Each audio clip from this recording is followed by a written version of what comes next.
What's up? It's Cinema Slime, a film discussion podcast. I'm Ren, one of your hosts, and as always, I'm joined by my brother-in-law, Scott. It's the Quizza Chatterer. And my brother, Harrison. Mood? Mood is for cattle and love play. Every movie we cover is from a curated list and randomly picked based on our monthly theme. Right now, we are in week 3 of Forgive Me, Lord, for I have Synthed. Just a reminder, if you're looking to jump straight to the discussion, you can use the chapters in your podcast app to skip to the main event. Today, we're heading into the desert of Arrakis to experience David Lynch's 1984 film, Dune.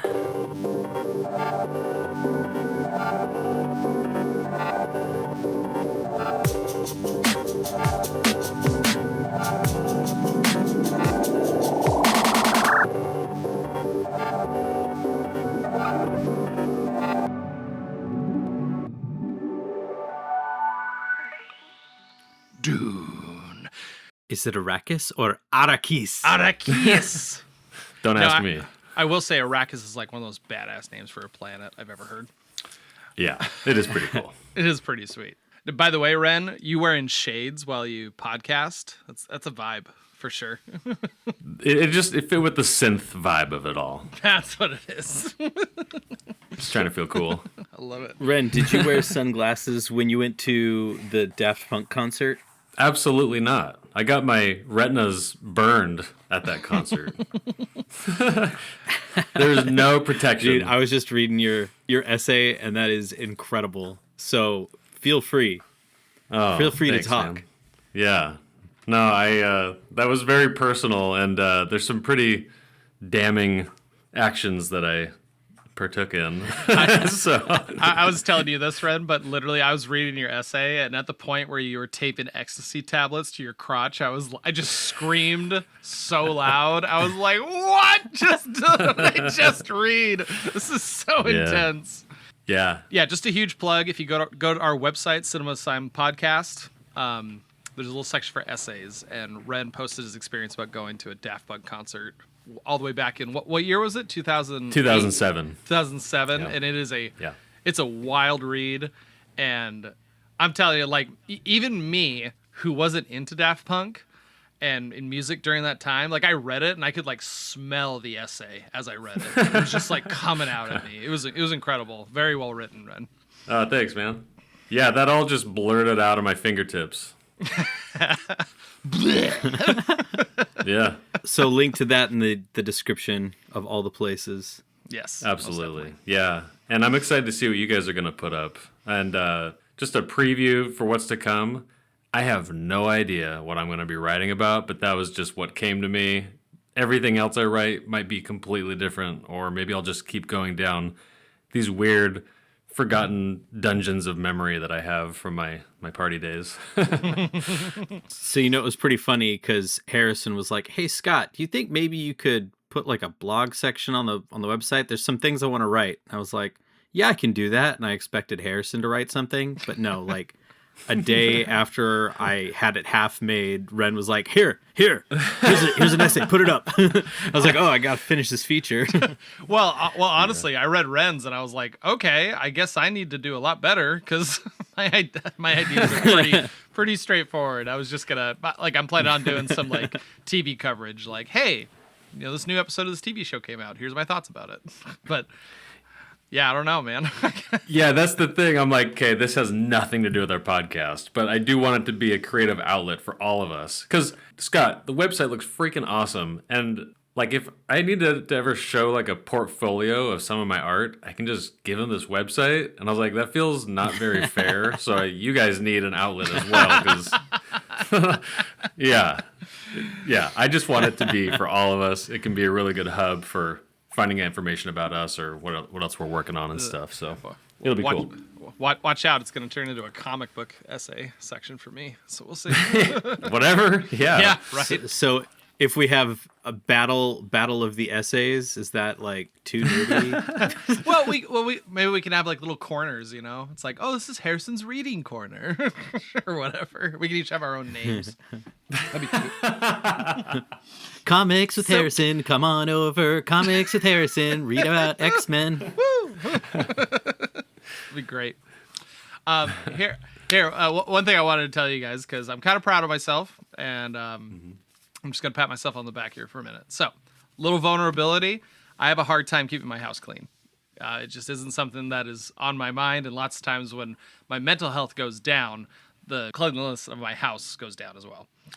And I even joke about it. Like, I had a friend come over and he was like, "Hey, how you doing, man?" And I just pointed at my couch and it was just covered in clothes, like folded clothes that I haven't put away yet. And I was like, about right there. That's where I'm at right now.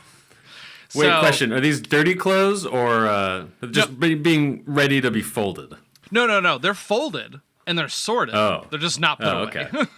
Okay, gotcha. Yeah, they're just not put away, but they're folded and they're there. And last week I was standing in my kitchen and I was like, you know what? I really don't like this and I want to be better. I'm tired of my kitchen looking this way. So I deep cleaned it that day. It looked amazing.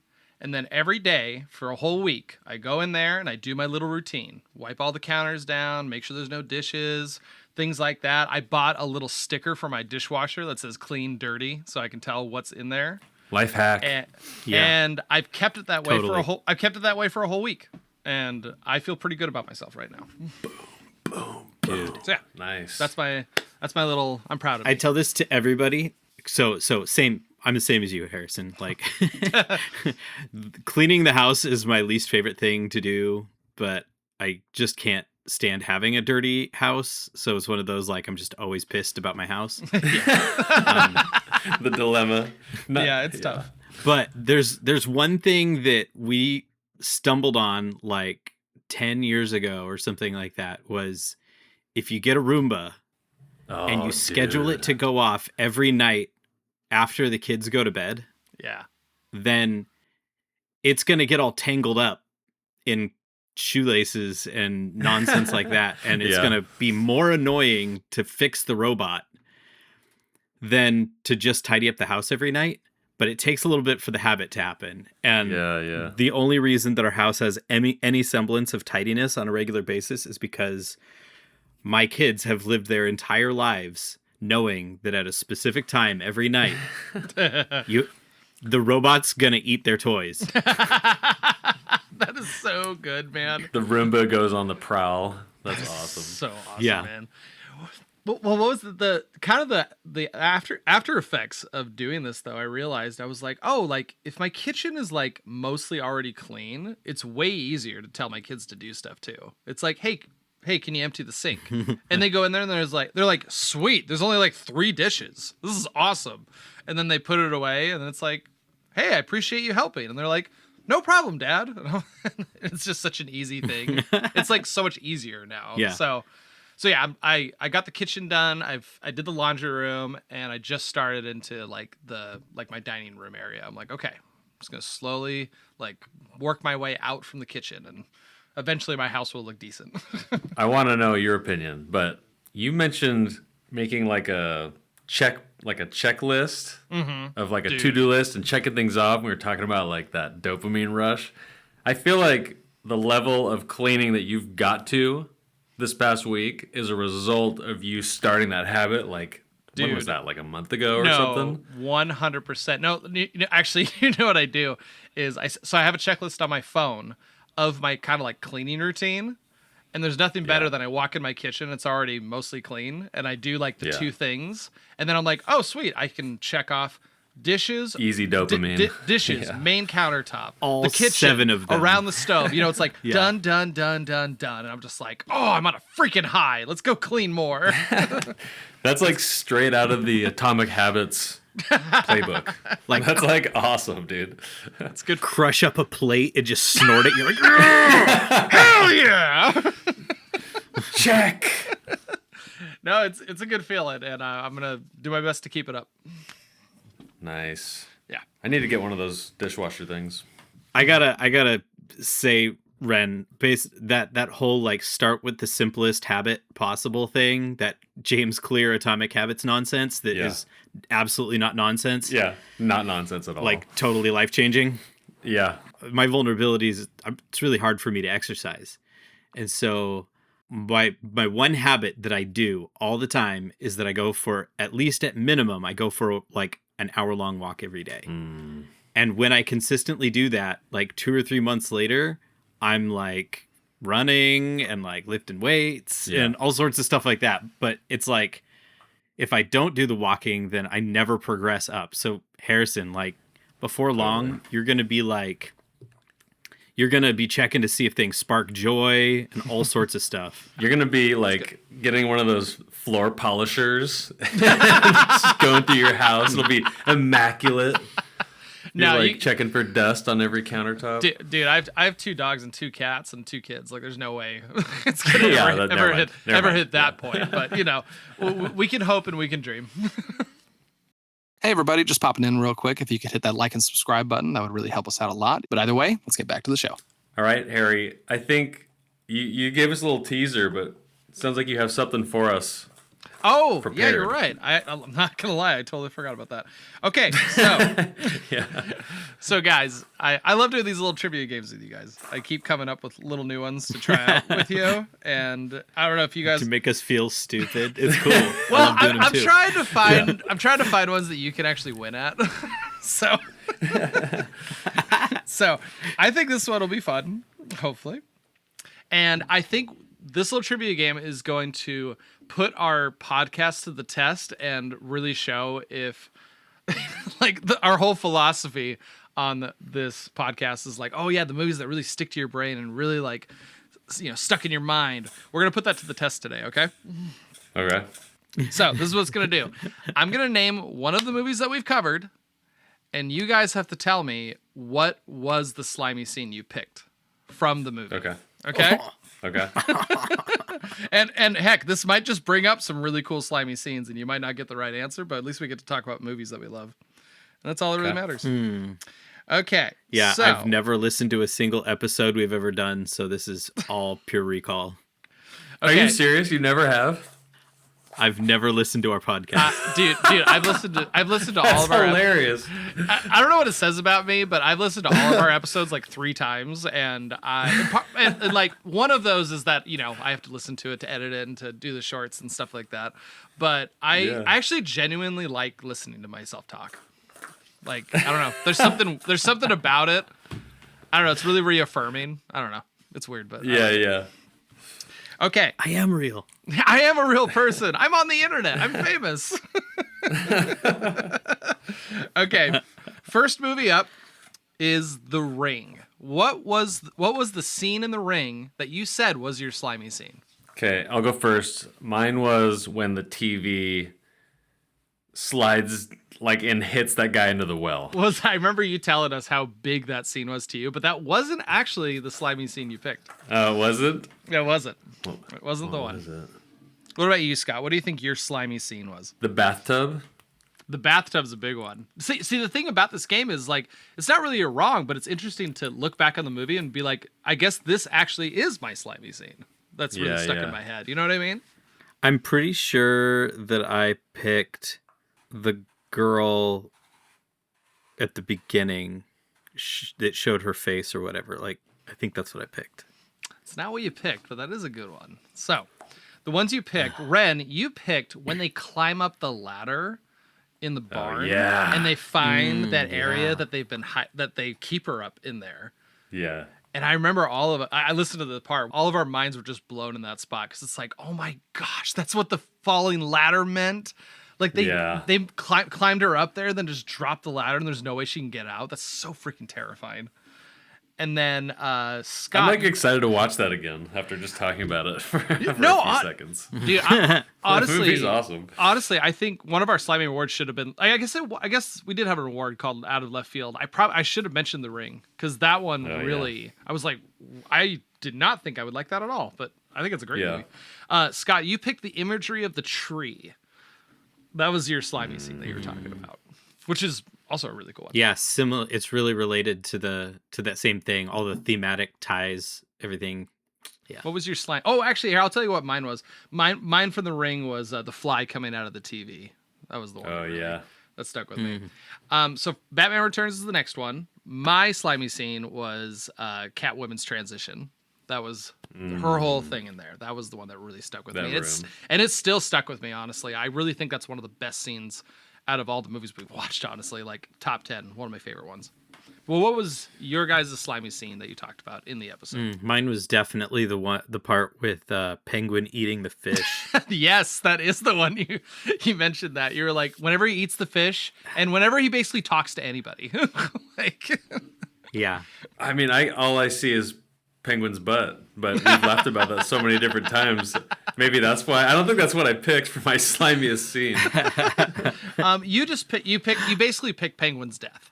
His death. Okay. Catwoman's death, like kind of like that whole ending. You were just talking about how the ending really affected you. Yeah, yeah. Okay, how about this? Cinema Paradiso. What was the slimy scene you guys talked about in there?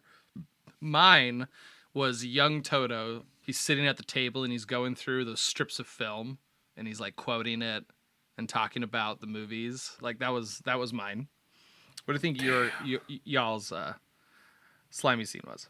Gosh, that movie affected me so much. So, like, holistically, it's really hard to think of individual parts of it. I just want to say this, Scott. Yours is hilarious. Like, I don't think you're going to get it, but it was so funny when you said it. Okay. I'm trying to remember. If I had to guess, it's probably when Toto tries to steal the film, and then he plays dumb. But I don't think that's it. I don't know. That's not it. It does have to do with Toto being young, though.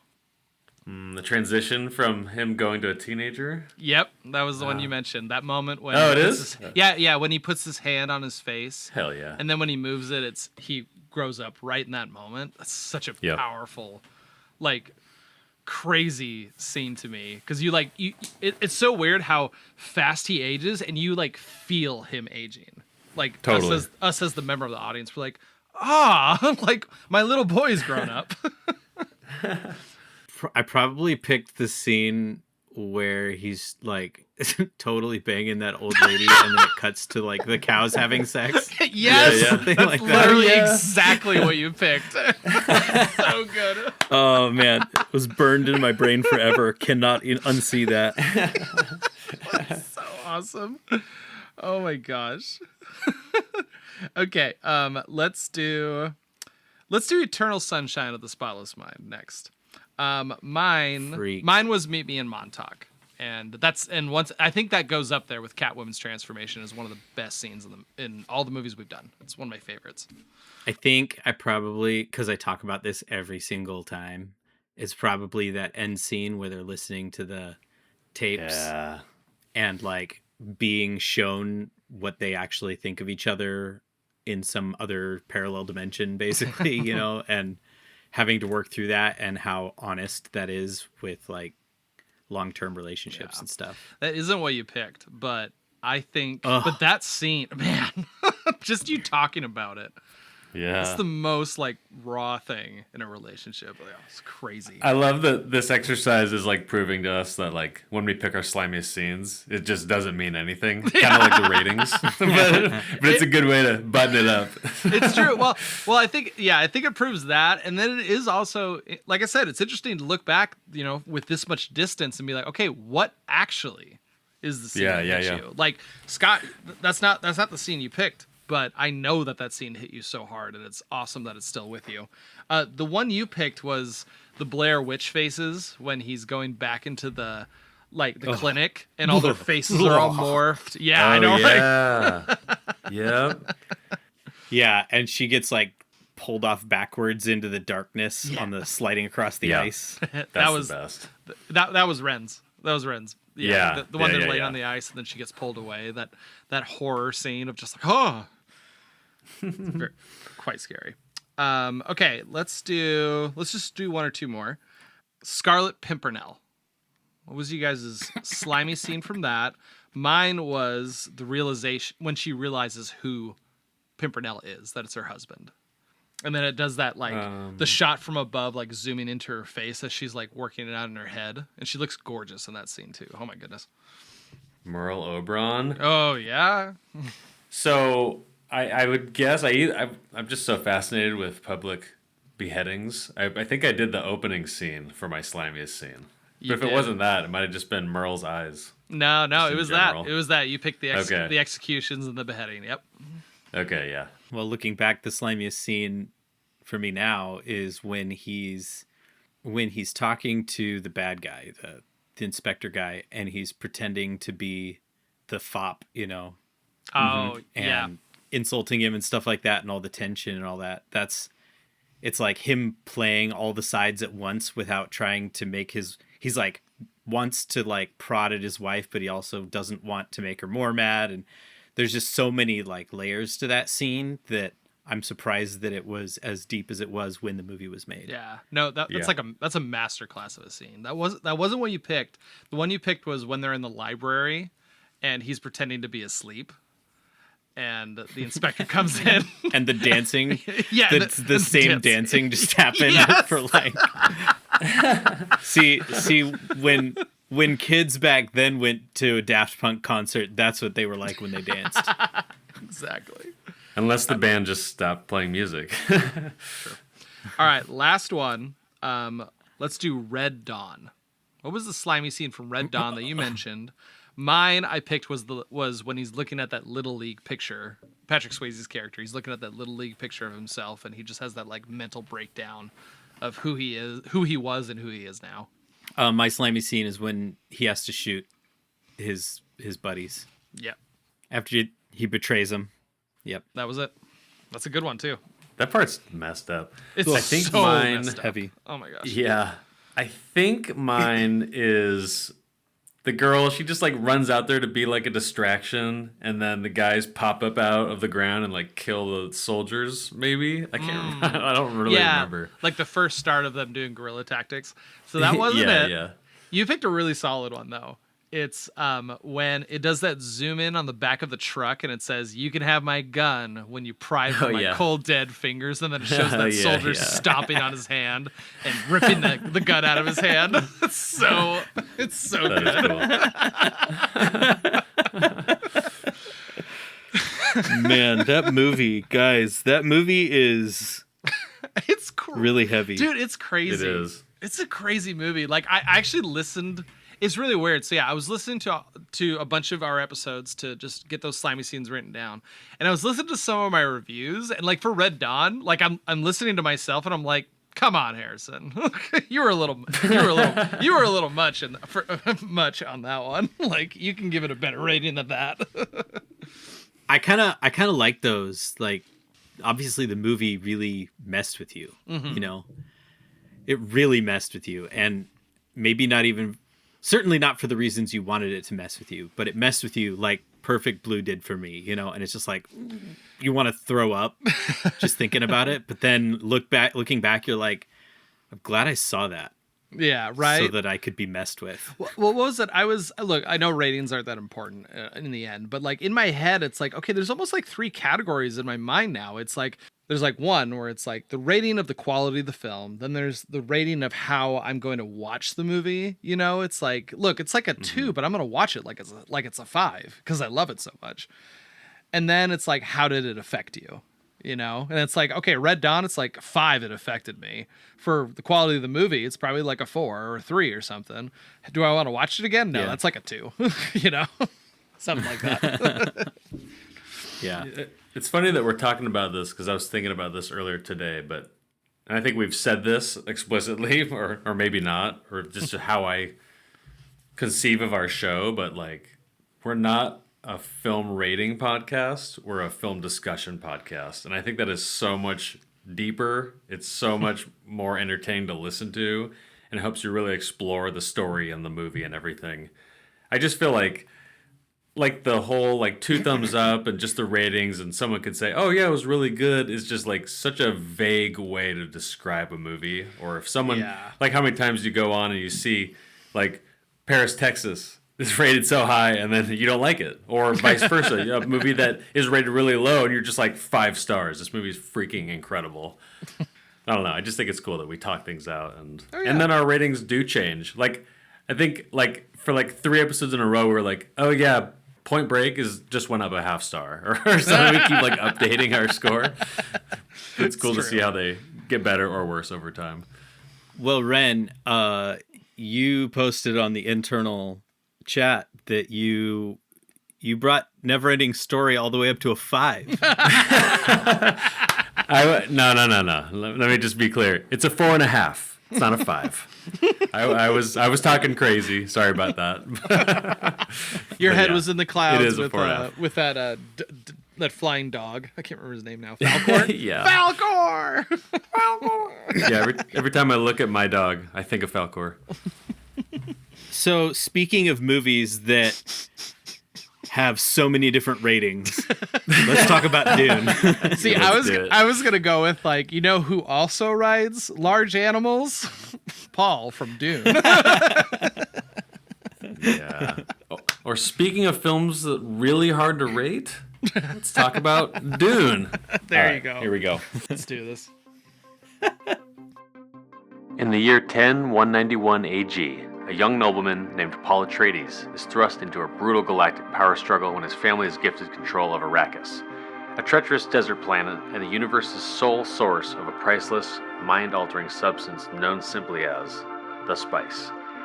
After a devastating betrayal leaves his house completely destroyed, Paul must survive the unforgiving wilderness and forge an alliance with the planet's fierce native inhabitants to wage a holy war against their imperial oppressors. As he masters the deadly terrain, wrestles with giant sandworms, and unravels a terrifying cosmic destiny, his quest for vengeance threatens to alter humanity's future forever. Written by Frank Herbert, this is David Lynch's film adaptation, Dune.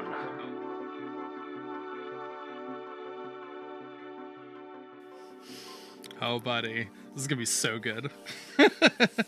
Okay, so I've never seen this movie before. And I'm so happy I made you guys watch it. I'm so happy. I will say, though, I wonder if I've committed like a film sin because this is my first David Lynch film ever. And I feel like it just doesn't. I feel like it doesn't really it kind of represents him. But from what I've heard, everyone's like, that's not like true David Lynch. And from what I've heard and from what I've heard of interviews of him talking about this movie, I'm like, okay, this isn't actually like David Lynch. So I think I need some like Eraserhead or Elephant Man to do it. Weirdly, this is the most accessible David Lynch film ever. Well, so I actually compared. So I was talking to Cameron about this, and I was like, I wonder if Dune was almost like so Christopher Nolan, he did those Batman movies, and now he can kind of do whatever he wants because he's Christopher Nolan who did the Batman movies. I wonder if Dune was supposed to be sort of that for David Lynch. Yeah, in a way. I think I was reading that he was sort of just like the hot director that was just like hired. Yeah. They thought, they believed in him, but I think some of it kind of bled into the success that George Lucas had when he made Star Wars. So they were just like, all right, another young hot director, let's hire him. I think we can do this. And people put belief into him.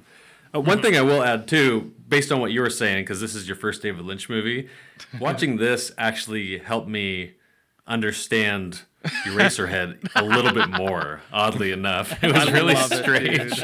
That's so awesome. And a little bit of Blue Velvet. Not as much as Eraserhead. But yeah, it added some context to all of it. But no, like overall, like getting this movie picked is so I have a weird relationship with sci-fi stories because I tend to avoid sci-fi a lot because I sort of have this image in my head of like sci-fi sort of doesn't have a limit in terms of what it can do. Like in my head, I feel like there's a lot of like I think of like Star Trek where it's like, hey, we have a problem. We need to solve the problem. Oh, we can just use this invention we just made in order to fix the problem. All right, we're good to go. And that's kind of how it's set up in my head. Yeah, exactly. Science. And so in my head, I'm like, okay, I tend to stick with like medieval stories, like think like Game of Thrones. Like it's kind of like, okay, I know what the limit is in terms of what can happen in this story. Whereas sci-fi, it's like anything can happen.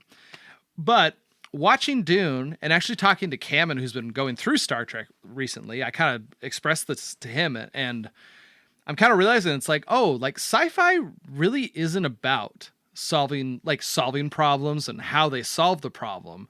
It's more, I feel like there's a lot more like looking into characters and the human experience and how that experience is stretched when you're presented with unique situations that you will never run into in your actual real life. And it just makes you think and expand your mind more. And I think that's so cool. And Dune seems to be a story that has been around me a lot lately, like watching the new movies that came out. I have the audiobook kind of lined up and ready to go. I actually recently finished through part 1 of the graphic novel, which is really awesome. And I'm just excited to kind of have Dune kind of be my first look into like more popular or like more well-known sci-fi stories. And maybe that can be kind of my first step into it. Yeah, my experience watching this film, I my love for it has been growing and growing and growing like every single day. I don't know what it is, but I kind of like this like era of sci-fi, I guess, like this 70s, 80s, like Star Trekky, like campy sci-fi. Like I really like the vibe of it for some reason. And I finished this movie and I was like, I have so many questions about why certain things were put into this movie. I think I messaged you guys in the Discord, like, what is with the dogs? Why are there so many pugs in this movie? And there was just a lot of these crazy things. But like I said, just the more I digested it, the more I'm like, I think this is a really awesome movie. And I'm so glad I watched it. One interesting thing that I didn't know about, but Dune is kind of like the origin story of Star Wars in a way. Like I think a lot of inspiration was taken from the Frank Herbert novel, whether George Lucas gave him credit or not. I'm not really sure. But to me, like I've always known about Dune, but in my head it was just like the Sega Genesis version of Star Wars. So I didn't care. Like so really? Awesome. It's so awesome. And we've talked about it a little on past episodes, but I watched Dune 1, the Denis Villeneuve adaptation, when it came out. And then when I found out parts 2 and 3 were coming, I just held off on anything else Dune until about like a month ago. And I was really excited to watch this. I did not care almost at all about part 1, the newer one, and then part 2 was incredible. So in my head, I was like, dude, this movie is just like, I'm really excited. It looks kind of corny. It's got a synth soundtrack. In fact, speaking of the soundtrack, I love Toto. Like the album Toto 4 in particular is one of my favorite records I've ever owned. And it's like 25 cents everywhere you find it. It's like super common. But when I saw that they composed for this movie, I was like blown away. I was like, how did I never hear about this?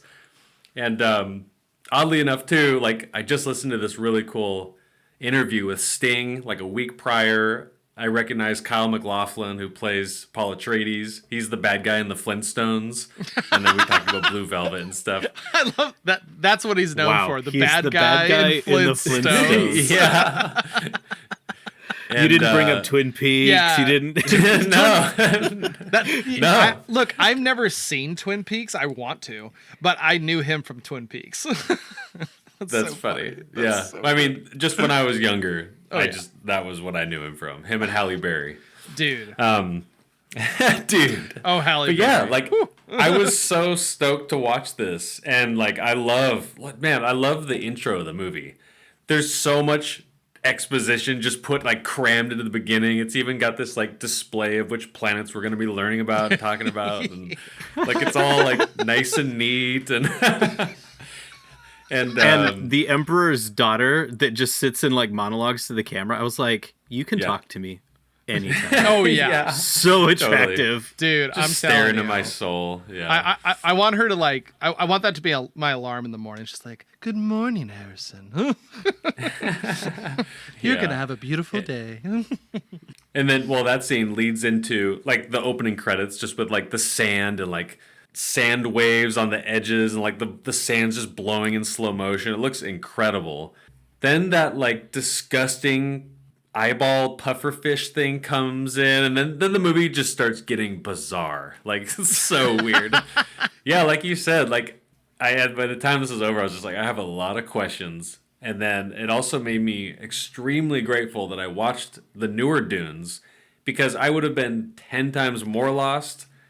All the names, they all seem like Middle Eastern in nature, but they're kind of like, I don't even know. There's just so many different characters. It's crazy to like To keep track. get Yeah. a grasp No, on all of it. no, I get that. No, I honestly, just to piggy off on that comment real quick, I think this movie, I think one of the biggest flaws of it is it's like you kind of have to know things before you go into this film for it to be really enjoyable. Like I actually saw a little clip at theaters. They actually handed out pamphlets to people to explain part of the movie before they went into it, and it's like that's a sign that you didn't do a good job. Yeah. Big time. Scott, we didn't ask you. What's your history with this? Dune is like one of those things that has always been in my life. Like my older brother was really into the Dune books.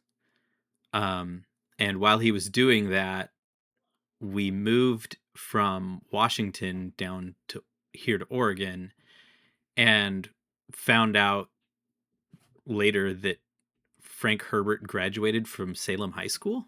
Yeah. And so I was like, oh, like that's my like school rival and stuff like that. So that was fun. But one of the earliest video games I ever played was Dune 2000, which was like one of the very first real-time strategy games. Predates I've never heard Age of of this. Empires and StarCraft and stuff like that. And you get your army that you build up, and you build up your Fremen and your versus the Harkonnen, or stuff like that, and you go out and mine spice, and you have to come back and not get eaten by worms. Like it's a thing. It's a whole thing. Mm-hmm. It's surprising to me how many people didn't know about Dune, and I guess that was just me, like recency bias. Like I figured like everyone knew about Lord of the Rings, Star Wars, Star Trek, and Dune, Mm-hmm. And so as I got older and I would like make Dune references or whatever, I'll be like, my chrysalis knife, or Shai Hulud, or whatever. Like those are just part of my everyday like pop culture lexicon, and nobody knew what I was talking about. Yeah, I wouldn't have known. And I think so for a really long time, Dune was considered the unadaptable story. Like it was a book, and I think that the book itself is one of very few great pieces of art created in modern times. The number of years that Frank Herbert spent writing this novel was insane. I think it was like 12 years, something like that.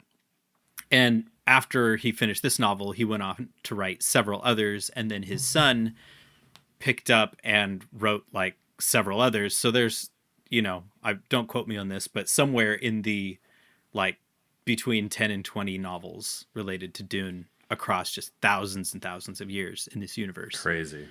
It's just really deep, really poignant, very biting commentary on a lot of things, which I want to talk about because this movie actually does a pretty dang good job capturing aspects that the newer ones haven't. Like what I like the new movies for is that they're palatable. Like what's happening. Mm-hmm. And it captures a lot of the spirit and the plot, and you like feel the emotional stakes. But there's so much depth in the novel that you can't convey in a movie. So Denny's approach was to kind of like paper over those things and make them less important while focusing on the emotional stakes of stuff. And it feels right to watch those. And like the world is really, really well created, and they're beautiful, and the characters are solid and stuff. But this one is so alien feeling. Like the Lynchness in this movie is what makes this movie work and why it continues to be good, even though it's like I wouldn't put this in the same camp as Star Wars or Star Trek, because Star Wars I feel like was fully realized, did a really good job, and it didn't have to be deeper than it was because it wasn't trying to be deeper. It's just the hero's journey done. Yeah.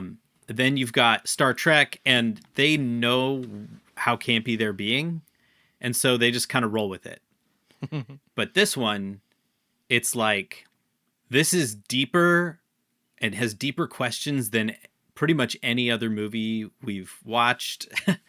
And is, I don't know, it's got ambiguous morals within it that make it stick with you a long time, and you start questioning your own morals and your own philosophies and stuff, because he did such a good job just layering humanity into, and a lack of humanity into, his characters and the events in this. So anyway, I kind of love this movie similarly to why I love Neverending Story. Like, this movie is just so deep.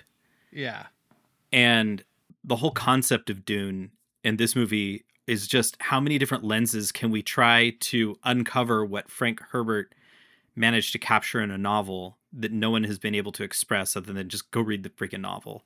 And I think that this movie does a good job. It's just a very narrow lens into that other things haven't been able to capture. I made that connection with Neverending Story as well. I think one thing we said in that episode is we were like, I think that this is a 5-star story inside of like a 2.5-star movie. And I can see that same view with Dune. I actually think this movie is higher than a 2.5 personally, but but the bare bones story of Dune, I think, is so good that it's almost like you almost can't mess it up as long as you stick with the story and you don't change any of the key components in it. You know what I mean? It's like you can't really screw it up as long as you stick with the main part of the story. So, well, elephant in the room. I think this movie's terrible. And I want to be respectful all at the same time. Hey, look, the script is flipped, you know, like Paris, Texas, man. I was the one in the corner being like, this is a terrible movie. So okay, it's all well, good. here's where I am since I watched it. When I was first finished this movie, I was like, that was the longest, biggest load of bull crap I've watched in some time. And I was actually like mad. Like, it reminded me of you at Magnolia, Scott. You're just like, I actually am like offended at like how long this was and how long it felt. And Oh my God. yeah. Okay. So that's where I was. And now I'm like, this is a situation where learning about like how they made the movie and the production and how fun it was to make for the actors and all that is more interesting than the movie. Not the story, but I really struggled finishing this movie and like being appreciative of it. But there is one thing I need to say that I just learned today. Frank Herbert was still alive, and a lot of like the behind the scenes like input that David Lynch got was from him. So like when you see like the pussy faces on the Baron and all this weird stuff and the costumes and the ships, I think that is pretty close to what he was actually envisioning when he wrote the story, based on what I was learning about that. I have to tip my hat to that, and I really appreciate that part of it, because at first I was just like, dude, David Lynch was just hired for this. He didn't deserve it, or maybe he deserved it, but he just fumbled the ball. And there's a really interesting interview where he's being really transparent, and he just basically says, he's like, I knew from the very jump I did not have final cut, so I kind of sold my soul like early in the process. And then they have this great experience, they're making the movie, and I have a list, I want to go over it, of all the talents that came together to put this movie together. And then they started hitting deadlines, and then stuff with the budgets. And there's this whole other story that I read about, like there was this movie's production and like how much it cost and the budget was used as a money laundering scheme. That also helped. Yeah, because they filmed it in Mexico, so they were like putting money in a Mexican bank and taking money out, and then some of the profits that they shaved off of this movie helped make Conan the Barbarian movie, and like it's deep. I didn't go too into it. Sharing the same sets for Conan. Yeah, probably. Yeah. I didn't go deep into it, but you're probably right. But yeah, there's like this whole like hush hush part of it all, and yeah, I'm trying to work through it. I have definitely grown to appreciate the movie more in the past week since I watched it.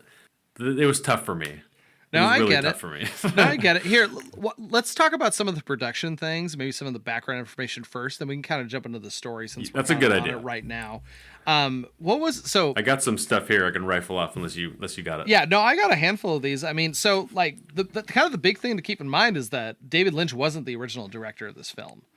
The original director was a guy named Alejandro Jodorowsky, and he kind of had a plan to make this movie, but it was extremely loosely based on the book. It wasn't really following it like it should, and apparently he like burned through a huge chunk of the budget, filming like 10% of the film. And the executives basically came in. They were just like, "Hey, like, you can't be doing this. Like, this isn't how this is gonna go." So they fired him, and they ended up grabbing David Lynch. Just a little fun fact, Alejandro, he went on to write a graphic novel that was all of his ideas from Dune and put it in that graphic novel. So that's out there. It must be really weird to come into a movie that's kind of already started for David Lynch. You know what I mean? It's like, okay, this wasn't my baby from the very beginning. So I have to kind of work off of what's already here. I bet that's hard to do. It's like I'm trying to finish someone else's artwork vision. You know what I mean? It's extremely ambitious of him to agree to do that. Oh, yeah. Like, the fact that he accepted it is crazy enough. What was it? I also noted David Lynch. He was actually in the running to direct Return of the Jedi. He was like one of the people they were considering. And I'm pretty sure that kind of gave him a little bit of clout in terms of like, hey, if they were considering this guy for Star Wars, we could bring him in for Dune. And what a wild thing that would be if David Lynch ended up directing one of the Star Wars movies. That's crazy. Yeah. Mm-hmm. Well, I have some of the crew members. I just want to go through this. Creature design was headed by Carlo Rambaldi, who also worked on Alien, worked on the xenomorph head mechanics, E.T., Close Encounters of the Third Kind. And part of the reason I want to read off some of these talents is because I have questions. So, second... mechanical and practical effects were done by Kit West. Honestly, this movie has incredible practical effects. There are multiple scenes. The one I'm thinking of right away is they're in a ship and they're looking down, and you just see this like temple or some sort of structure get swallowed by one of the sandworms and then it explodes. Yeah, it's swallowing one of the sand crawlers, and that is one of the most incredible scenes. That's right. Of the movie to me. Yeah, very cool. There's even some where like it just shows the ships just kind of flying by, and I'm like, honestly, this is aged pretty well. And then there's other things that you're just like, good God. Part of the stuff that makes it look really, really good is that it's not just a static image that they moved across the screen. It's like perspective. You can when they move across, like you can see the ship rotate slightly from perspective and things like that. That's not super common for this era, especially with like green screened. Props and things like that across space. Well, yeah, no, like I watched a bunch of bonus featurettes just going over the miniature work that's in this film, and it is like mind-blowingly cool. Like just to see them building these sand crawlers in different scales and finding ways to film it in the right way.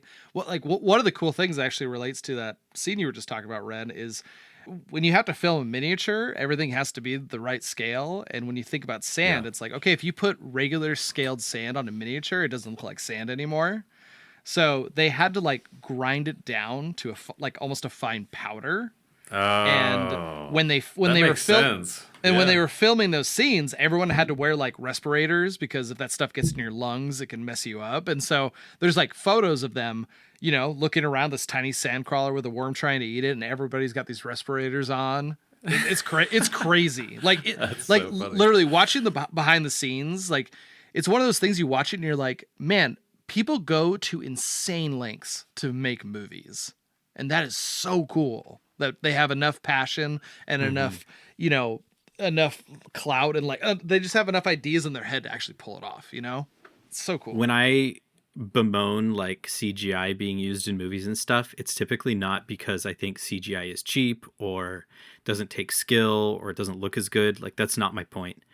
It's just it's usually a difference between like what you're talking about there, Harrison, is like a very specific narrow sort of craft that doesn't exist anymore. And it has a completely different feel than the blanket CGI that gets used because it's more ubiquitously taught and more transferable from studio to studio and can be cheaper depending on how well it's done and things like that. So it's kind of like the death of a lost art is sad to me. And so that's what makes CGI feel cheap, not because CGI is cheap, but because the effect has a different effect. Well, I think the main difference is to me, because, like I've watched people do CGI work and watch their work ethic, and it's like, that's incredible. But the main difference for me is, let's say you're doing a movie and you have to have a lot of miniatures in it. It takes a lot. You have to prep all that before you film.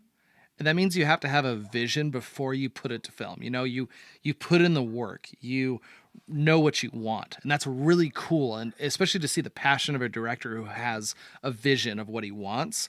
And when it comes to CGI, it seems like there's this thing that's going on where it's like, okay, just film this and we'll fill it in later, you know? And it's like, okay, like, I feel like you don't have a vision for what you want. It's more like, let's get the actors in here, have them do their thing. All right, let's get them off, and now let's make something around them, you know? And there's movies where you can kind of feel that. Shout out to Kit West. She also won an Academy Award on her work for Raiders of the Lost Ark.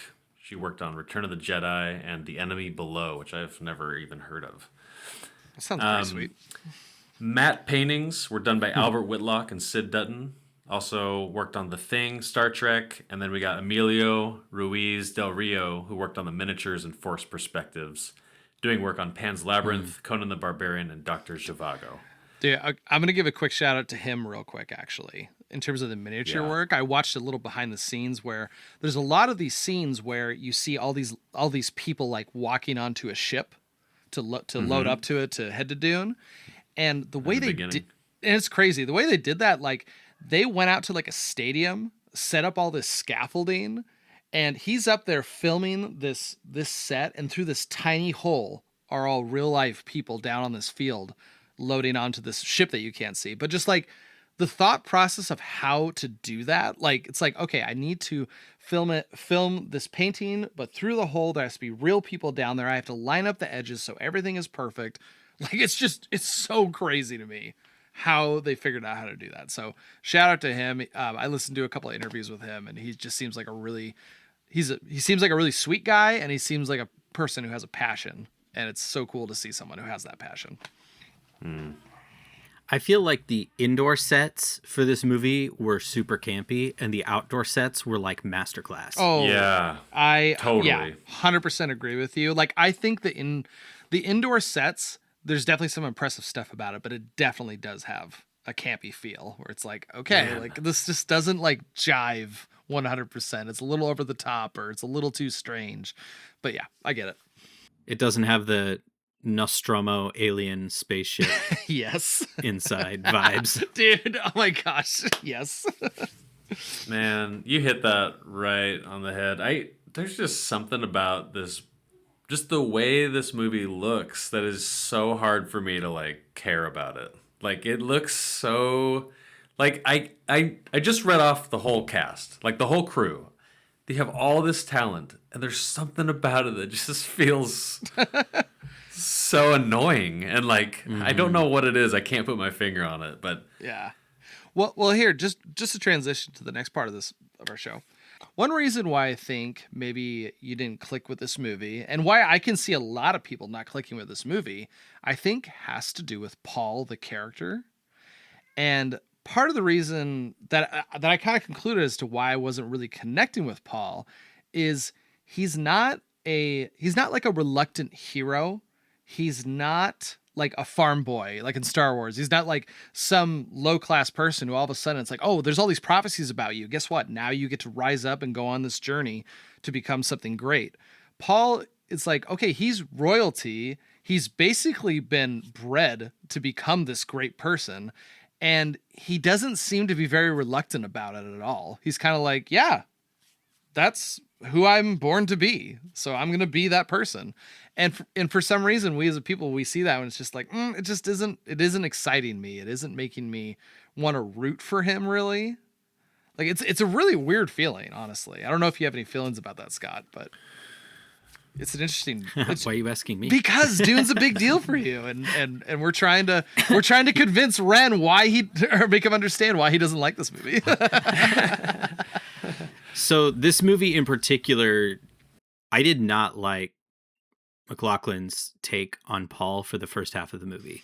The second half is much better when he starts like tripping out and sniffing the spice and all that kind of stuff. Like, I think that's what he was cast to do. But the first half of the movie, he's not relatable at all. And he's got a really big chin. And that's all I could pay attention to. Oh, also his hair. I was like, that hair, I could feel how warm his hair is. How airy. On my head. It's airy, too. Like, you could feel the space between his hair. He looks like a Lego. But like does Lego look hair. like a Lego. He does. His hair is awesome. Okay, quick question. What's more 1984? Kyle MacLachlan's hair or the dagger scene with the blocky like Minecraft effect when they're doing the dagger fight? Oh Dude. my gosh. I kind of love how hard they leaned into that terrible CG. Yeah, they did lean into that for sure. Okay, since we're talking about that scene, I'm telling you that what's kind of crazy about it. So when that scene popped up, when he turns that shield on, I screamed. Like, I was like, what the hell is this?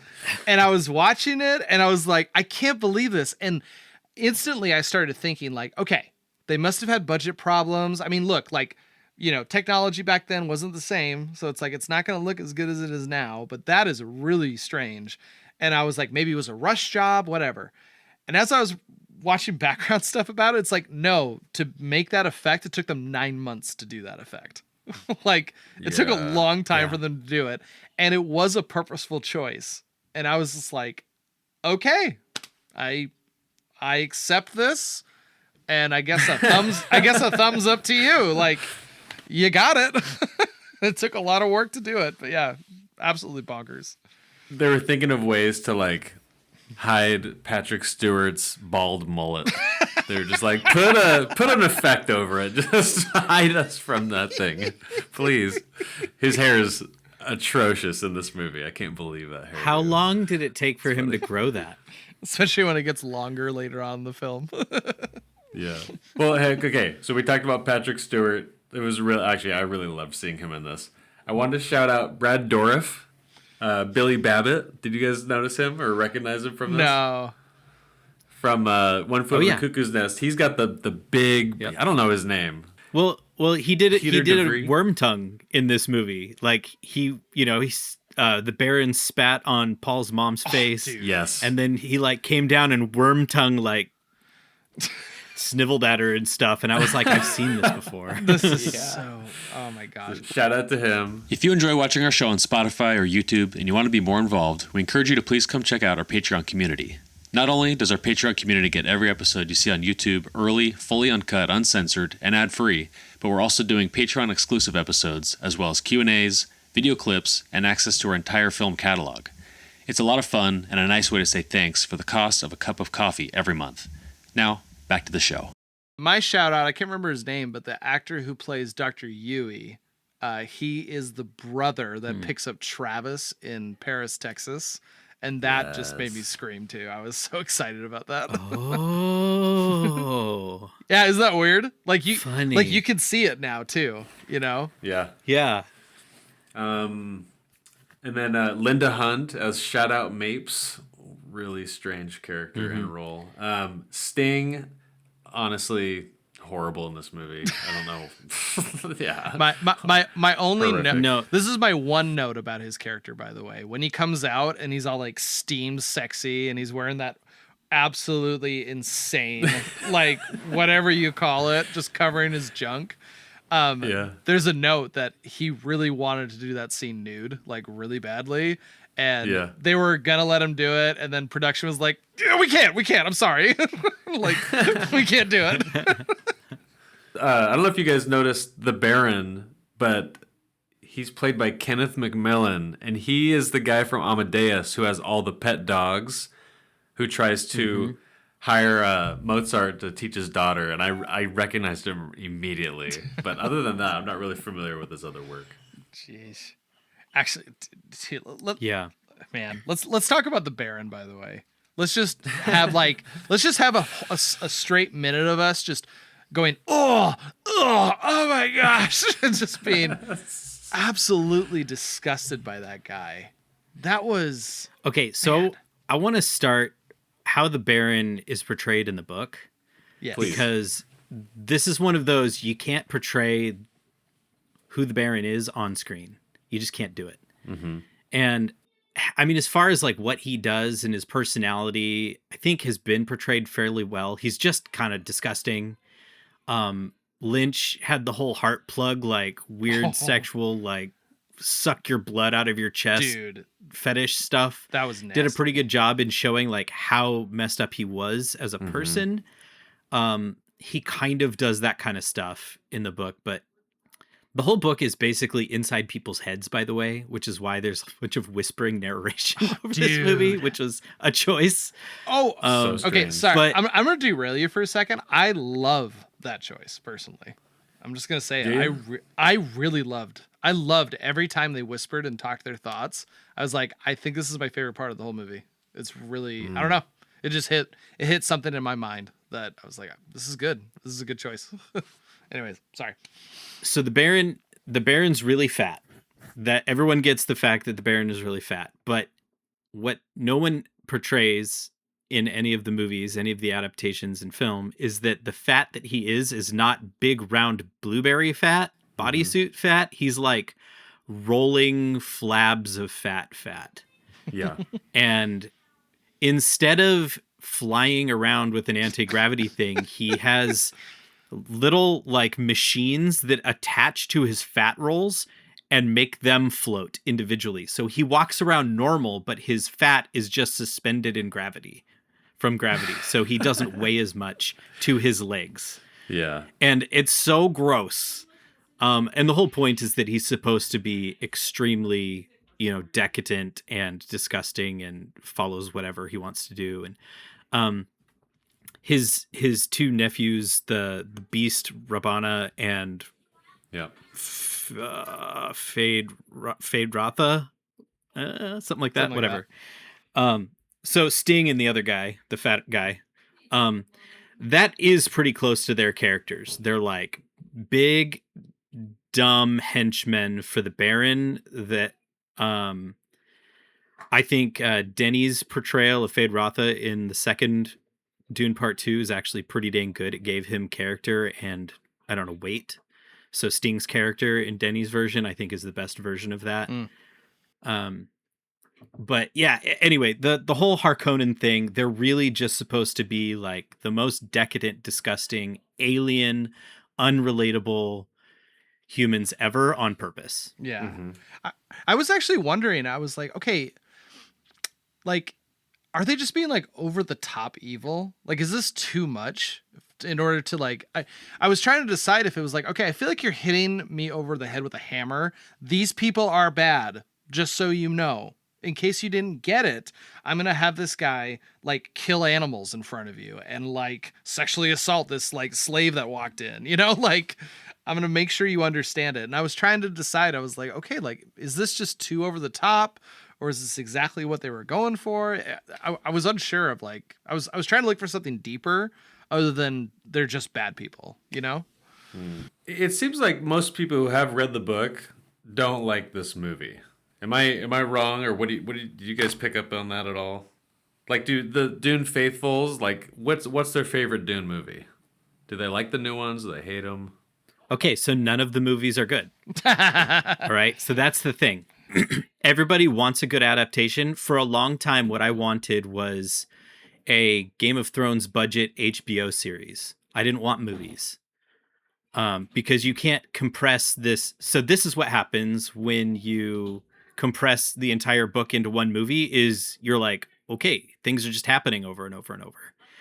And then when you split it across multiple movies, you're like, okay, I have to wait 5 years between all of them, and it's huge production budgets. So it always seemed to me that the better approach would be like a series that had a really tight, relationship with the material and stuff like that. I like there all is of the one right now. adaptations, but none of them are good. So Okay. this one in particular, what they do well is capture how alien everything is. So this is the one that is the most influenced by Herbert himself. Yeah. And so, yeah, going back to kind of the production, when Lynch was brought on as his movie, Lynch had never read Dune. He didn't know anything about it. He was like, I'm doing Star Wars for adults. That's all I know about this story. And so he went and hung out with Frank Herbert at his estate in, Port Townsend, Washington, and like read the book and went all the way in. Like Lynch loved the book and he wanted to do a really good job with it. And so he just talked to Herbert over and over and over and over. And they just made a bunch of decisions about how he was going to portray this movie. And as far as book material goes, there's like so much cut out that is sad. But the only thing that he diverged from is the ending where it starts to rain and Paul is like this messiah person and stuff like that. And that was like, oh man, you ruined the whole theme of the book in the first place with this like cop out Hollywood ending. But otherwise, honestly, it's pretty dang close. I read those guns that they have to like make a sound while they shoot. Is that's added, right? Or is that in the book? No, okay. So you go, Scott. Go. Okay. All right. I'll take it. So lay it on me. I'm ready. The weirding way.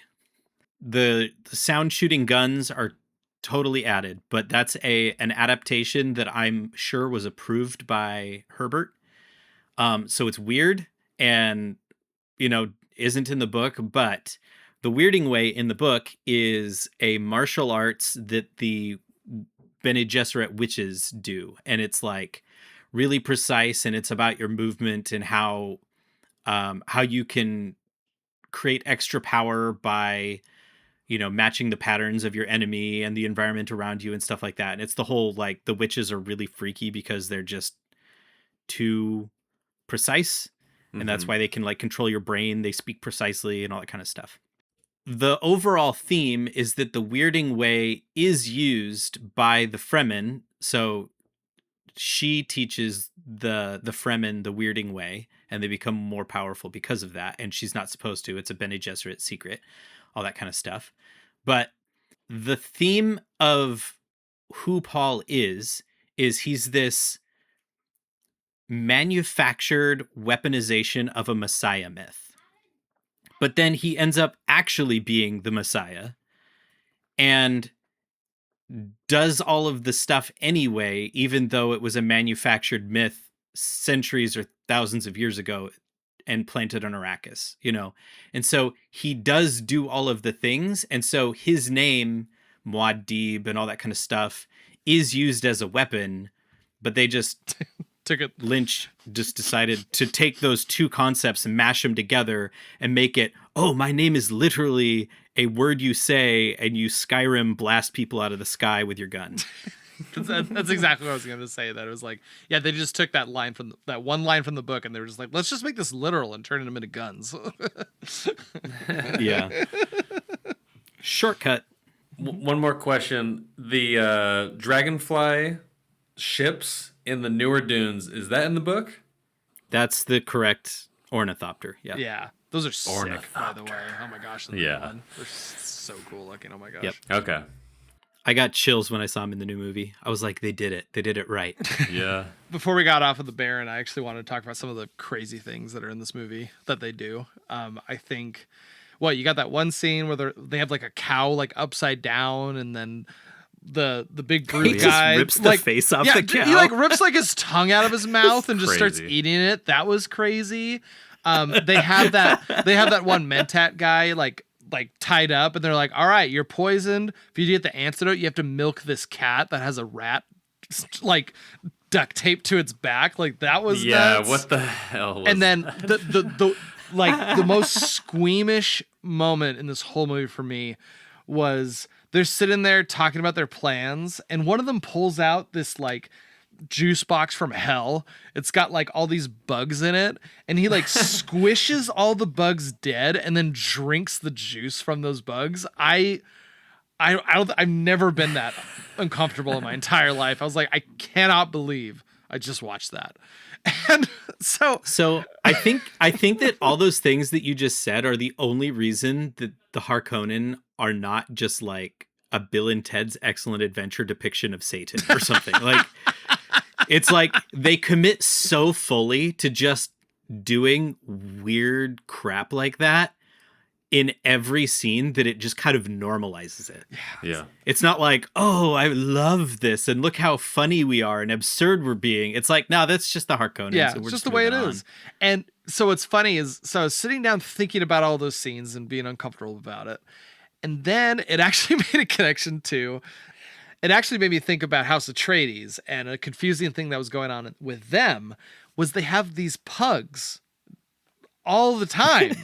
They're just following them around, and like when they actually show like the traveling going from House Atreides planet onto Dune, like they have them like in their lap, like, hey, let's get on the plane together and let's go to Arrakis. And then like the moment that made me just like, I can't believe I just saw that, was when the Harkonnens come in to start destroying their, you know, their castle or whatever. Patrick Stewart, his character, goes out, Gurney, and he's to go out and fight, and he has a pug like in his jacket, like leading the charge with that dog. Why? And I'm sitting there, I'm like, okay, these are kind of the weirdest things that are going on in this movie. And the only thing I can come up with is it's two different sides of the story. You got the Harkonnens like killing these animals. Like they don't care about them. They're eating them. They're feeding on them. And Atreides has these pugs, and it shows like, hey, we take care of life. Like they're a status of our royalty, I guess, but we actually care about life, and we take care of these animals, and we'll even go to battle with them to make sure they stay alive. That's really the only thing I could kind of fish out of that. Just a way to compare these two different houses, but it was still a wild choice to me. We have not at all talked about how this movie is just an absolute shroom trip. Oh yeah, and why this matters. That's next. This isn't a side note. Okay, Yeah. This is this story. Yep. Okay, so let's just talk about a little bit of stuff and dive into this story, because this is why this movie is so interesting to me. So Frank Herbert very publicly and obviously loves his mushrooms. Okay. And he goes on all these trips and whatnot. And Ren, you posted a thing in the chat about how the spice is, you know, relates to like the mushrooms, and the worms are like the mycelium, and they're interconnected stuff with the nature. And when you participate with that ecosystem, you start to go down this rabbit hole where you see things differently than other people. Yep.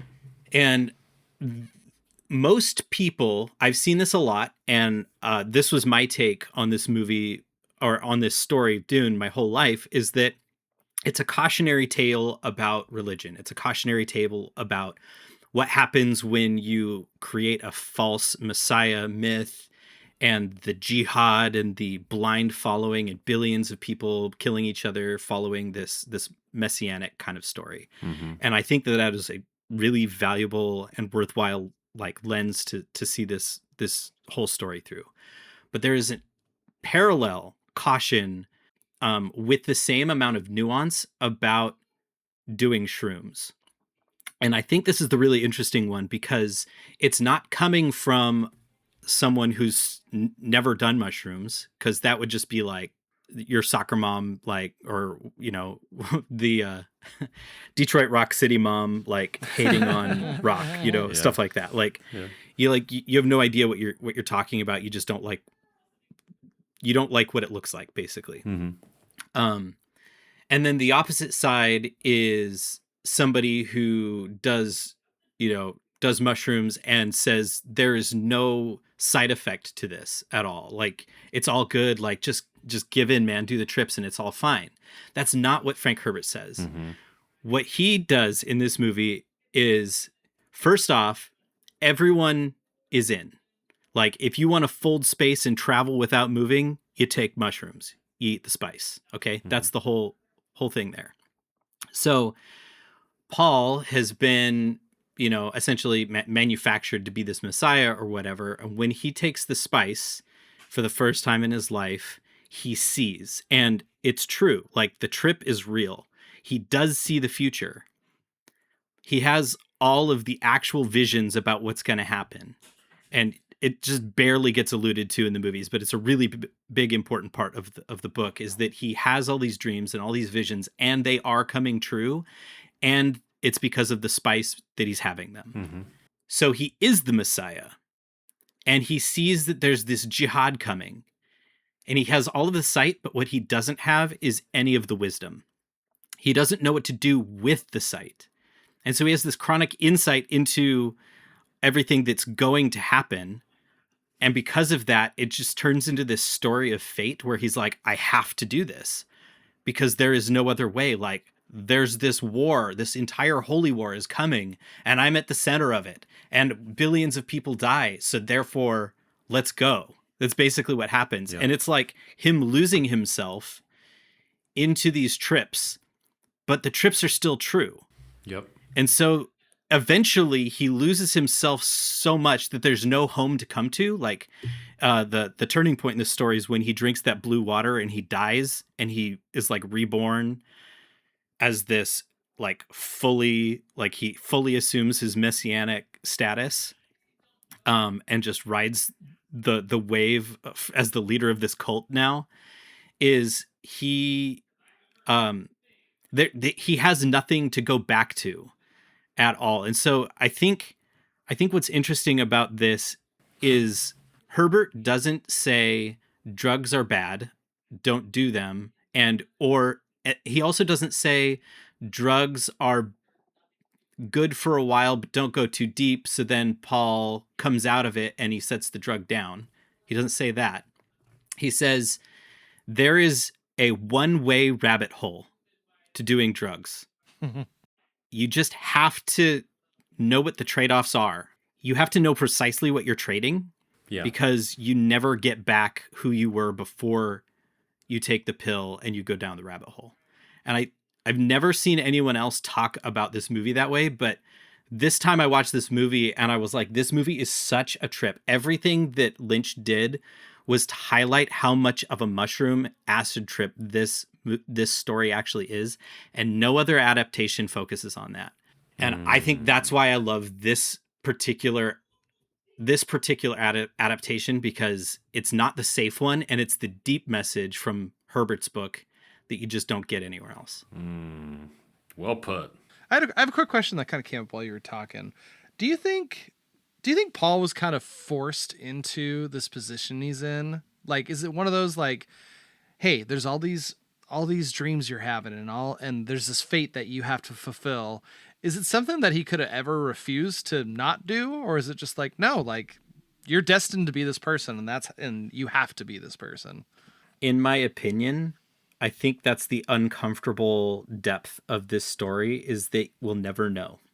He's not a weak person. Yeah. Like, he's genuinely not a weak person. He's also incredibly sensitive and talented and sharp and strong and all these kinds of things. Like, he is and has been genetically manufactured across millennia to be the Messiah, and he just happens to be the one that is. But he's never portrayed as someone who is either willing and complicit or like resistant to it. It's like he is just kind of caught in this wave of like all of these events are occurring, and the deeper I go into the spice, the more inevitable it seems like he has to do what he's going to do, and he doesn't even regret it. He just assumes the role. And that's one of the uncomfortable things about Paul, is that he is a likable person, especially in the books and, you know, in the newer movies. Like, they really portray him as you just like the kid. And as you'll see in the new movie and in book 2, he does lead the jihad, and it makes a big wave for thousands of years in the universe. And it's questionable whether or not it's morally positive at all. And I love how deep and ambiguous this story is, because I keep coming back to it, which brings me back to our very first episode. What about movies makes me like them more is how many times do I come back to it? How long does it stick with me? Yeah. And this story in particular doesn't let go. I get bored with Star Wars. I get bored with Star Trek. I get bored with other things because, you know, I like the characters and stuff, and it's familiar, it's nostalgic. I love these things and they're good elements. But when I want to be challenged and I want to question whether or not the path that I'm taking through life is a net positive or all those things. I want to question my stance or my perspective on humanity. It's stories like this that really keep me coming back because there's always depth to be mined.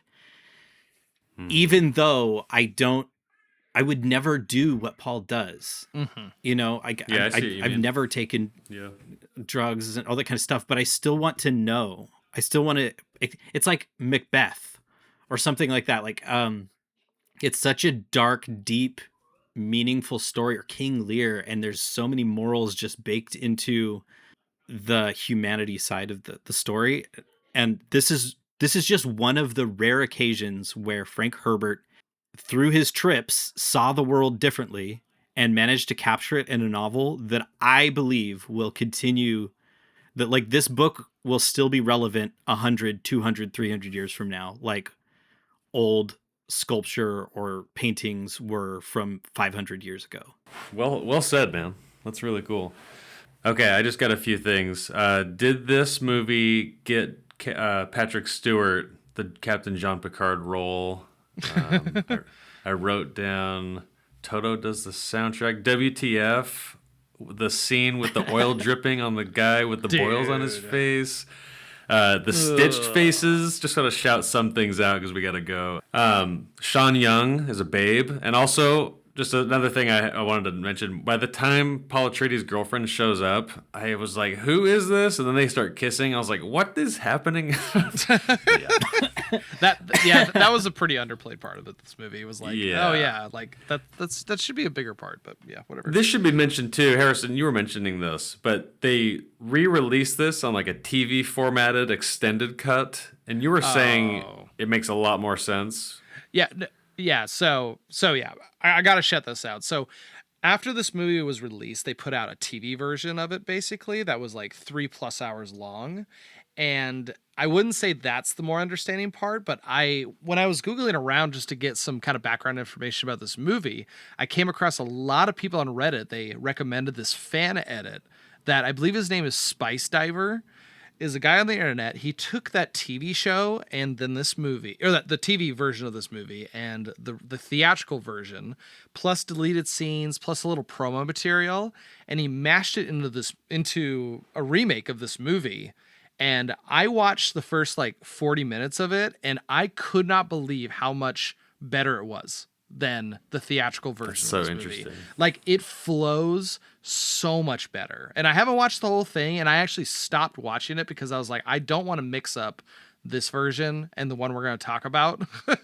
But as far as, from the first 40 minutes I watched, I highly recommend it. If you want to watch Dune 1984, watch the Spice Diver version of it because it just flows so much better. And it actually explains everything. So Lynch's original first cut that he made was 5 hours long. Yes. And his goal was to make that 5-hour cut and then optimize it down to about 3-ish. And then the producers took it and cut it down to the just under 2 hours cut, and that's what we've got, which is why it's like 5 hours worth of material and flashbacks to things that didn't happen. Yeah, and just like I remember your Gom Jabbar, which is that little pointy finger metal thing that the little girl has that killed the Baron with, stuff like that. Like, you're like, what? That wasn't even in the movie. Yeah, it's absolutely bonkers. But yeah. So here's just a couple little random things I had in my notes that I wanted to share with you guys. There's a scene where they're pushing in that navigator in to go see like the Supreme Commander guy. And if you look in the left corner, there's actually a guy, he completely biffs it, like falls right on the floor. And it's just a funny little mistake that somehow got into the movie. And I really don't understand what the vacuums are. There's these guys on each side of the navigator, like vacuuming the floor really slowly. And I just don't really understand what the point of that was. I also don't understand why there was just a ton of Gatling guns. Like, everyone was just carrying these giant ass Gatling guns around everywhere. And it just kind of added to the film in the over the topness that it was. I know it's supposed to be this like deep moment, but every time they showed the shot of that water droplet hitting the water, I just kept looking at it. And I'm like, that is the most B stock footage I've ever seen. It just seems so like crap. We need one. Grab it off the internet. There we go. Which I'm sure didn't really happen back then, but just in my mind, I'm like, it seems so stock footage to me. I also noted that all of the guards and the people of House Atreides, they all look like the bad guys in GoldenEye in the second episode when you're in the facility. They have that like green, like military outfit on. They all look just like that one. I thought it was insane the moment that when the Harkonnens are taking over Atreides, they shoot Duncan Idaho, which is the craziest name in this whole movie. They shoot him with like a screw, and it like slowly screws into the shield and then hits him in the head. Like that was bonkers to me. And man, the other scene that really like made my eyes just go incredibly large was the scene of the baby. Paul is like kind of going on this trip, and he starts seeing these flashes of all these different things. And one of them is he sees his unborn sister inside Jessica in the womb, and that baby just kind of like being like caressed inside of there. That wigged me out so hard. But it was, I don't know, it was this weird combination of like, I'm wigged out, but this is like scary, beautiful, and really uncomfortable. Like it was, yeah, that was an absolutely crazy choice to put that one in there, but props, you know. I'll also note it felt really weird that when Paul goes to ride that worm for the first time, I feel like he just kind of like hops up there like he's been doing it forever. Maybe that was part of the point, was that he is destined to be this person so that he can actually ride that worm in a natural way, and it's, you know, it's fine. And then another note I had, the most 80s thing about this whole movie is there's a scene of Paul macking out with the Fremen girl, and they're kissing and all that stuff, and then it fades, they fade away, and there's just like a war scene behind them. Like there's just all these people dying, and I'm like, what the hell is this? Like that's another wild choice. And the last note I have, I really like the scene where Paul and his army of Fremen guys are coming to take out the Harkonnens, and all of the like generals, they hop into these like Disneyland seats and they pull down their turrets, and they're just sitting there like just shooting bad guys on their little tiny screen that's like just like surrounding their face like a visor. And I was like, this is so wild and just so strange looking. So anyways, those are all the notes I got for this movie, and I'm slowly falling more in love with this movie the more I talk about it. So all right, yeah. So my slimiest scene is probably the heart plugs. Yeah, dude. Freaked me out. It's still very, very uncomfortable. And the rating for this movie is probably like a 3. I get that. Question mark. I get that. 3.5 if I'm being generous. But I hate this movie, but I also don't want it to be different. Because, like I said, it's just the right. Now that there are enough adaptations of the book, I don't have to be like, there's never a good adaptation. It's just kind of like pick your poison or what kind of angle you want to get the book from, or just read the book. Yeah, I get that. So my slimy scene, it's kind of 2, but it's mostly focused around Jessica. I really liked her character, and I'm just going to give a quick shout out to Francesca Anise, who played her. She's absolutely gorgeous in this movie, by the way. Oh my goodness. But the 2 scenes that I really liked from her was she's talking to Yuri, and Yuri's like talking about like, oh, the Harkonnens have my wife. And then he's like, I can't really talk about it. And then it like zooms in on Yuri's face, and she's like really grilling him. Like she's like, he's not showing any reasons he's lying, but he can't because of his training and all that stuff. Like, I don't know. That part really like stuck in my head. And then I think the voice, by the way, is super badass, because I love that scene when they're in that ship and she finally gets her mouth guard taken off, and she says like, you don't have to fight over me. And then the voice echo says, fight over me. And then that one guy stabs the pilot, and then, you know, then it proceeds from there. But yeah, that's definitely a scene that is stuck in my head. For my rating for this, so I think this is a pretty good movie, like in a sense. So this is what I'm gonna do. I'm gonna give it a 3 because there's a lot of problems with this movie, but I'm gonna watch this movie like it's a 4.5. That's my rating on this one because honestly I'm kind of excited to watch this again at some point in my life. Yeah. All right, for my slimiest scene, it's a toss-up, but I'm gonna go with when the Baron gets the tubes pulled out of his nipples, and then the little girl slides out of frame, and then we witness Baron blue screen rotating and flying out of the ceiling as Paul Atreides is riding a sandworm. Dude. And then Baron flies into the sandworm's mouth. That is the slimiest scene for me. Super overkill, by the way. Oh my gosh. Yeah. Like, just I want to give them I gotta shout them out though. Like, okay, in the newer Dune, it shows Paul Atreides climb on that sandworm. In my mind, I didn't think they would even attempt to do that in the 1984 version, and they freaking went for it. And him like shoving that thing into the gill and then climbing up the side, and it looks kind of ridiculously funny, but they went for it. I gotta give them props, and they pulled it off. I mean, when they're all riding that worm, it's just clearly blue screened. It's really funny, but they went for it. There's also a scene. It's just like a close up, but those, what are the things that they put in the sand and it like pounds? The thumpers. Like a trek. Yeah, the thumpers. It shows a close up of the sand like vibrating really quick. I thought that was CGI and also only in the newer Dunes, but they did it in this version too, and I thought that was awesome. Okay, so for my rating, I agree with everything you guys are saying. Scott, everything that you highlighted about the story, the power of the story, everything Frank Herbert constructed in his mind, how it all came together, I love all that. But this movie deserves a rating of 2 stars. That's okay. In my mind. It is like I will. You're not wrong, and you're not alone. Yeah, just like okay, like I was in my head. I'm like, okay, 3 is halfway of 2.5 to 3. That's a 5. That's fair.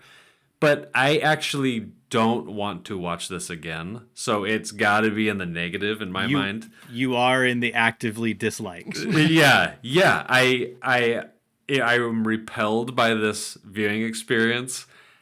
But if someone was watching it, I might join them. But like, I would never watch this alone. Just like, no, it's out of the question.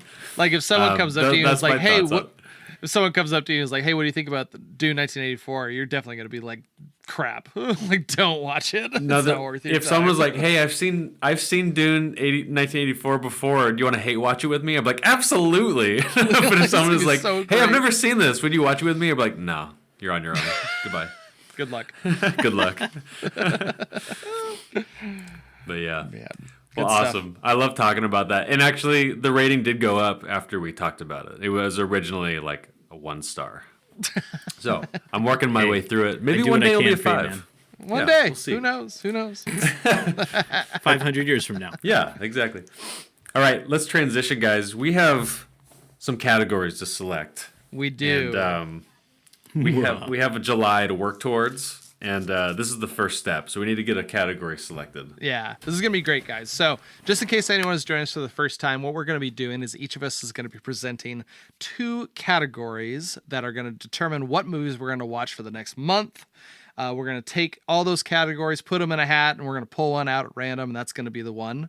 We also have a 7th category, which is deep dive. If we land on that, each of us are going to present like 2 actors, 2 directors, something like that.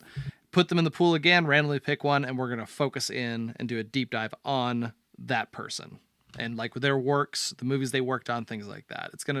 It's a ton of fun. We love doing this part of the movie, and it always sneaks up on me every time. I'm always like, oh my gosh, we're already on a new category. That's crazy.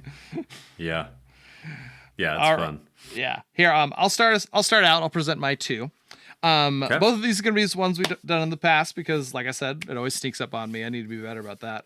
But first one I'm going to present is Wife's Picks. We're each going to ask our wives to pick a movie for us to watch, and we're gonna talk about it. And for the fourth movie, maybe we can ask like either Scott's mom or our mom, and they could pick one for us. I think that'd be kind of fun. And then my other category, I'm gonna bring this back because I think it sounds really fun. I'm gonna do top bottom, and what that means is we're gonna be watching 2 movies from like the 50s and 60s, and then we're gonna watch 2 movies from the 2020s and up. Right on. Yeah. I like that. Awesome. All right, so I'm gonna do 2 of them are deep dives. Ooh, okay. So I'm gonna do my obligatory The Odyssey deep dive. Okay. Because July is when Nolan's Odyssey comes out, and so I'm so putting hyped that in for for it. the running. My second one is a Deep Roy deep dive. The deep You're deep doing boy. it. You're doing it. All right. I'm cool. going both sides of that spectrum, all the way serious and all the way Deep Oh Roy. my gosh. That's awesome. My boy Deep Roy. I love that. All right. For my first category, it is titled Odyssey, Myth, and Voyage. So we're talking The Revenant, 300, Lawrence of Arabia, 2001, Oh Brother, Freak. Where Art Thou? Whatever falls into that category. And then for my second category, we're doing Swords and Slaughter. That sounds pretty sick. So We already watched The Northman, though. Yeah. yeah, no, that one I can't do it twice. But I am thinking of what's the William Braveheart? I don't need to explain it. We'll have our list next week. But yeah, there's got to be lots of swords and lots of slaughtering. Patriot. Yeah, right. Ooh, yeah. That's not Yeah, There's a dude. lot of slaughtering in that movie. that's not a bad one. Okay. You guys ready for this? We're gonna determine the rest of our lives. Or at least for the next little while. It is how it feels, Okay. unironically. Right. This will echo into our future. It will. All right, here we go. 3, 2, 1. All right, ready?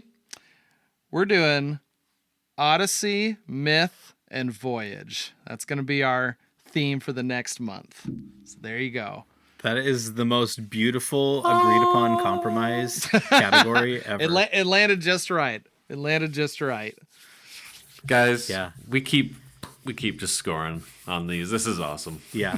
This is perfect. I'm excited to find a myth story that has Deep Roy in it. You know what? You know what? Like, we need to find the ultimate pick where it's like, okay, this is every You know there will be. category that was on it. That'd be so good. Oh, Okay, dude, this is cool. gonna be great. I'm cooking up some ones. There's some really cool animated films actually that'll fit into this category too. Ooh, okay. Dude, this Big could fish. open the door to The Hobbit or Lord of the Rings or whatever your little nerd Oh my gosh. thing, whatever you need Dude. to do. Whatever, whatever your nerd I thing. honestly, I No, think I'm out of all the movies ever, I think Lord of the Rings is the most intimidating to me because I'm like, I don't think we'll do it justice because I'm sure there's thousands of other podcasts that have covered that movie, and Yeah. I just don't know if I can do it. I have but, 3. yeah. I have 3: The Shining, 2001, and Lord of the Rings. Those are your, All right. those are your I don't know if I can Goliaths. talk about any of those 3. Those are your Goliaths. We'll get there one day. It'll be great. All right, and then before we head out and just looking ahead to next week's episode, we'll be shifting gears entirely to explore the Katsuhiro Otomo 1988 anime classic, Akira. Or if you're an uncultured white man in their late 30s like me, Akira. Akira. Akira. So be sure to watch it. I already watched it, and dog, you're gonna freaking love it, Dude, It is I'm hyped for it. unbelievable. I'm super hyped for it. It's sick with it. So it'll be great. That's a wrap on this episode of Cinema Slime. Be sure to watch the next film for next week's show. We had a blast, and we hope you enjoyed it. This episode was a production by Cinema Slime Productions. This is a group effort, and I speak for all of us when I say thank you. Seriously, it means a lot to us, and thanks for listening however you found us. Help us grow, leave us a 5-star review, and it really helps if you comment and share it with another cinema lover. Our website, cinemaslime.com, is up and running. We're adding essays, all of the episodes can be accessed there, and for our Patreon members, you get every episode ad-free and early. Our social media pages are always active, posting fun stuff, movie-related videos, and other film rabbit holes that we're exploring. You can also show us support by using Buy Me a Coffee, and we'll give you a shout out if you'd like. All of those links can be found in the episode notes. Love you!